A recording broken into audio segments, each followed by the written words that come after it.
السلام علیکم۔ پاکستان میں ملک اسلام نوان خبریں یہ ہیں کہ ملک پاکستان میں اس وقت بہت اہم میٹنگز اور اجلاس بلائے جا رہے ہیں، سیاسی لیول پر ہو، صوبائی لیول پر ہو، نیشنل لیول پر ہو، کسی بھی طرح کی آپ بات کیجیے، تمام تر میٹنگز، بلاوے، میٹنگز پروسیڈنگز اب جناب والا ہونے کیا جا رہا ہے۔ تماشے لگ چکے ہیں، سٹیج سج چکے ہیں، اور اس کے علاوہ ہر ایک کی اپنی 1.5 انچ کی مسجد ہے، اور اس 1.5 انچ کی مسجد کو ہر کوئی کسی نہ کسی طرح آباد کرنا چاہتا ہے۔ اگر میں بات کروں سپریم کورٹ آف پاکستان کے باہر جو دھرنا دیا گیا مولانا فضل الرحمان کی جانب سے، جس کے اندر تقریباً 13 جماعتوں کے سربراہان نے شرکت کی، اس کے ساتھ مریم نواز نے شرکت کی، مولانا فضل الرحمان نے بھی شرکت کی۔ ظاہری بات ہے، کال ہی ان کی تھی اور ایکسپیکٹ کیا جا رہا تھا کہ کسی طرح سے سپریم کورٹ آف پاکستان کو سبیٹاج کیا جائے گا، پریشرائز کیا جائے گا، سپریم کورٹ آف پاکستان کی بلڈنگ کے اندر گھسنے کی بھی کوشش کی۔ وہ ایک الگ بحث ہے کہ دفعہ 144 ایک ایسی بات ہے، چلیں آپ کو کوٹ ٹو کوٹ بات سنا دیتے ہیں کہ ارشاد بھٹی صاحب نے بڑی پیاری ٹویٹ کی ہے، جو میں سمجھتا ہوں کہ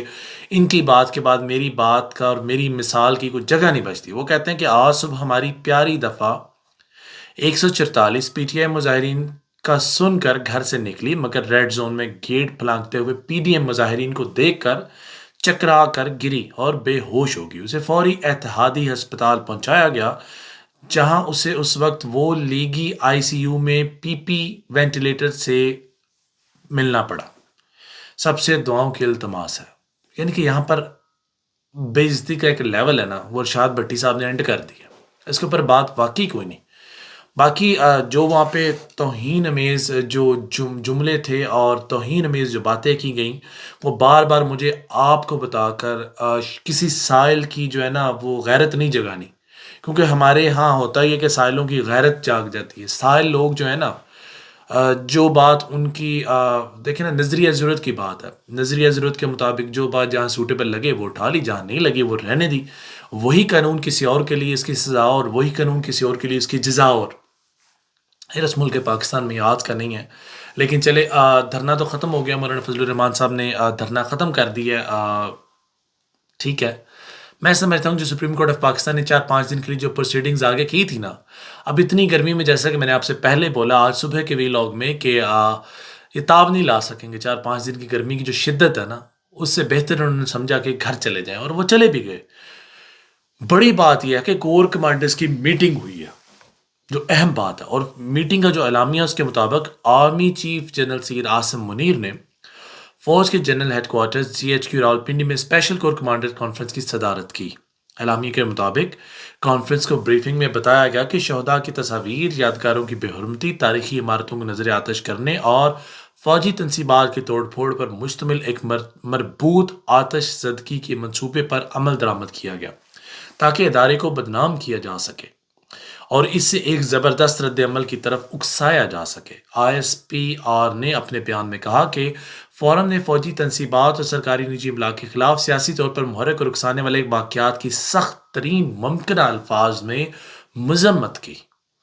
کور کمانڈرز نے ان افسوسناک اور ناقابل قبول واقعات پر فوج کی رینک اور فائل کے دکھ اور جذبات کا بھی اظہار کیا، اور ہونا بھی چاہیے تھا۔ یہاں پر ہمارا انیشیٹو اور ہمارا منشور بھی یہ ہے کہ ایسے اقدامات نہیں کرنے چاہیے، سے املاک کو نقصان نہیں پہنچانا چاہیے تھا، فوجی تنصیبات کو نقصان نہیں پہنچانا چاہیے تھا، اور قانون کو اس طرح سے ہاتھ میں نہیں لینا چاہیے تھا۔ لیکن ایک چھوٹی سی ریکویسٹ، قانون کی سزا اور جزا کا جو عمل ہے نا، وہ سب کے لیے یکساں ہونا چاہیے۔ میں پچھلے 2 سال سے ویلاگز کر رہا ہوں، اور پچھلے 2 سال میں ایک ہی بات کہنے پہ بضد ہوں کہ انصاف، سزا اور جزا، اس کا جو تعین کیا جا رہا ہے، اس کے جو پیرامیٹرز ہیں، اس کو ایک رکھا جائے۔ خدا را ایک کے لیے قانون اور دوسرے کے لیے جب ہم قانون اور بناتے ہیں، تو پھر اس طرح کے ڈرامے اور فحاشیاں اور بدتمیزیاں کوئی نہ کوئی پولیٹیکل پارٹی اٹھ کر کرے گی پھر، اور اس کا جواب نہیں ہوگا کسی کے پاس۔ کیوں؟ کیونکہ ہمارے پاس قانون نہیں ہے، رول آف لا نہیں ہے۔ Rule of law is compulsory for the every nation to live and survive, quote my words. Anyways okay, I, S P R آر کے مطابق کانفرنس میں گزشتہ دنوں کے دوران امن و امان کی صورتحال کا جائزہ لیا گیا، جسے ایک سیاسی جماعت کی قیادت نے محض اپنے سیاسی مفادات کے حصول کے لیے استعمال کیا۔ فورم نے اس عزم کا بھی اظہار کیا کہ کسی بھی حلقے کی جانب سے قیام امن کے لیے رکاوٹ ڈالنے والوں سے آہنی ہاتھوں سے نپٹا جائے گا۔ آپ سائل یہاں پہ یہ کہتے ہیں، چڑیا کہہ لیں، کبوتر کہہ لیں، کہ یہ جان بوجھ کے معاملات بنائے گئے، ماحول ایسا پیدا کیا گیا۔ اس کی بڑی وجہ یہ تھی کہ پاکستان کی سب سے بڑی پولیٹیکل پارٹی کو سامنے لایا جائے، پاکستان کے سب سے اسٹرانگ انسٹیٹیوشن کے، تاکہ تصادم پیدا ہو سکے اور تھرڈ پارٹی اس کا فائدہ اٹھا سکے۔ ظاہری بات ہے، عمران خان صاحب نے بارہا بولا کہ جو پارٹیاں الیکشنز چاہتی ہیں وہ ایسے کام کرنا نہیں چاہتی، اور یقیناً اگر آپ بھی الیکشنز چاہتے ہو اور اگر آپ پولیٹیکل اسٹرانگ ہو تو آپ کبھی بھی ایسی نادانی نہیں کریں گے، یہ تو لکھی پڑی بات ہے۔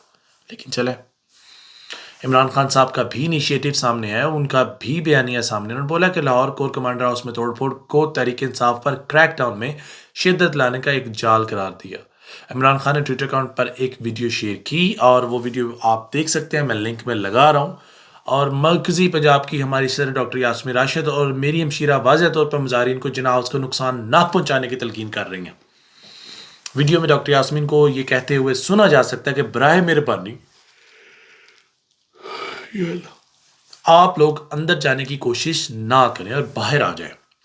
انہوں نے لکھا کہ بلا شبہ، شک و شبہ، یہ ان لوگوں کی جانب سے ایک جال تھا جو اس لیے پھیلایا گیا کہ اس کی آڑ میں تحریک انصاف پر جاری کریک ڈاؤن میں شدت لا سکیں اور مجھ سمیت ہمارے سینئر قائدین اور کارکنان کو جیلوں میں بھر کر اپنے اس وعدے کو پورا کر سکے جو انہوں نے لنڈن پلان کے تحت نواز شریف سے کر رکھا ہے۔ باقی عمران خان صاحب کی ایک اور بات ہے کہ انہوں نے اپنے جلسے جلوس جو انہوں نے 10 تاریخ سے شروع کرنے تھے، جو ڈیلے ہو چکے ان کی گرفتاری کی وجہ سے، اس کا باقاعدہ آغاز کرنے چاہ رہے ہیں، اور اس کا سٹارٹ مرید کے سے کرے گا، جس کو ہوسٹ آب راشد سندھو کر رہے ہیں، اور اویس عمر ورک کر رہے ہیں، سردار سرفراز ڈوگر کر رہے ہیں، اور دیگر کچھ لوگ کر رہے ہیں۔ اور اس کے ساتھ ساتھ دوسرا مرحلہ اس کا گکھڑ منڈی ہے، تیسرا مرحلہ لالا موسیٰ، اور اس کے بعد اٹک ہوگا۔ اینی ویز، یہ تھی تمام تر ڈیولپمنٹس۔ باقی ایک بڑا چٹکلا ہے، مطیع اللہ جان صاحب نے کوشش کی ہے، آپ جانتے ہیں کہ وہ کورٹ رپورٹر بننے کی بہت اچھی کوشش کر رہے ہیں آج کل، اور بڑی محنت کر رہے ہیں۔ لطیف کھوسہ صاحب سے انہوں نے انٹرویو کیا، کہتے ہیں کہ کور کمانڈر ہاؤس پر حملہ کس نے کروایا؟ لطیف کھوسہ صاحب جواب دیتے ہیں کہ میں خود گورنر رہا ہوں،